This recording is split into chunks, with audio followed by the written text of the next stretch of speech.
बोलिए गायत्री माता की जय। आइए गीता चिंतन में आज हम अध्याय 3 कर्म योग श्लोक नंबर 4 का चिंतन करते हैं, जिसमें भगवान अर्जुन से कहते हैं कि हे अर्जुन, व्यक्ति को कर्म करना ही पड़ेगा और कर्म के साथ में निष्कर्मता को प्राप्त होना है। अर्थात ना करते थे यह भाव से कर्म करना है कि मैं करता नहीं हूँ, ना अहम करते थे विश्वास अमृतम पीत्वा सुखी भव। कर्म करिए मगर कर्म करने का कर्तापन का भाव ना रहे। कई लोग ये सोचते हैं कि कर्म ही अगर बांधने वाला है तो कर्म करो ही नहीं, तो ऐसा संभव नहीं है। कर्म तो आपको करना ही पड़ेगा, कर्म तो आपके स्वभाव करवाएंगे ही, है ना। कई लोग सोचते हैं कि जो है कर्म का त्याग कर दें, है ना। मनुष्य ना कर्मणाम अनारंभा नैष्कर्मं पुरुषो अश्नुते न ना देव सिद्धिम समधिगच्छति।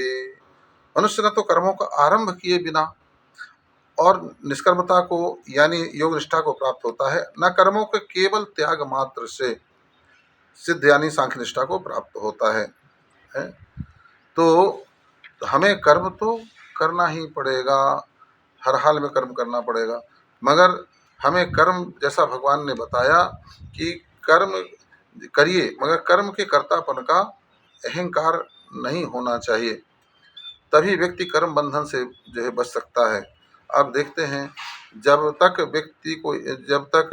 कोई व्यक्ति अपराध करता है, अपराध की स्वीकृति जब तक वह नहीं कर लेता है या कि प्रमाण नहीं मिल जाते हैं, तब तक उसको सजा कोई दे नहीं सकता है।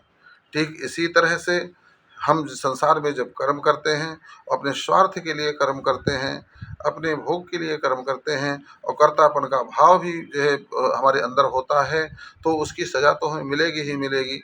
मगर अगर हम ये कर्तापन का भाव ना रखें, यह बात सोच करके चलें कि जो कुछ भी करने और करवाने वाला है वो हमारा परमपिता परमात्मा है, जो हमें मिलता है वो भगवान का प्रसाद है, तो जब व्यक्ति अकर्ता भाव से करता है, यह मान करके चलता है कि सब कुछ परमात्मा से हो रहा है और उसके कर्म के फल को भी परमात्मा के चरणों में अर्पित कर देता है। जिनको कछु न चाहिए वही साहंसा है, जो कर्म के फल को नहीं चाहते हैं, केवल इस भाव से कर्म करते हैं कि कर्म करना हमारा कर्तव्य है, मानवीय धर्म है, इसलिए हम कर्म कर रहे हैं। जीव को उपार्जन करना हमारा कर्तव्य है, परिवार को पालना हमारा कर्तव्य है, संसार में रहना तो हमारा जो है संसार के प्रति कर्तव्य है, इसलिए हम संसार से ऐसे व्यवहार कर रहे हैं। राग द्वेष के बगैर जब व्यक्ति संसार में कर्म करता है कर्तव्य भाव से और भगवत भाव से, तो वह कर्म बंधनों से मुक्त हो जाता है। जब आप संसार से जो है कर्म के बदले सुख नहीं चाहेंगे, पुण्य के बदले सुख नहीं चाहेंगे, तो पाप के बदले आपको जो है दुख भी मिलने वाला नहीं है। मगर जब आप पुण्य कर्म करते हैं और उसका फल सुख चाहते हैं, तो पाप कर्म जब आपसे होंगे तो उसका फल दुख भी आपको भोगना ही पड़ेगा। बोलिए गायत्री माता की।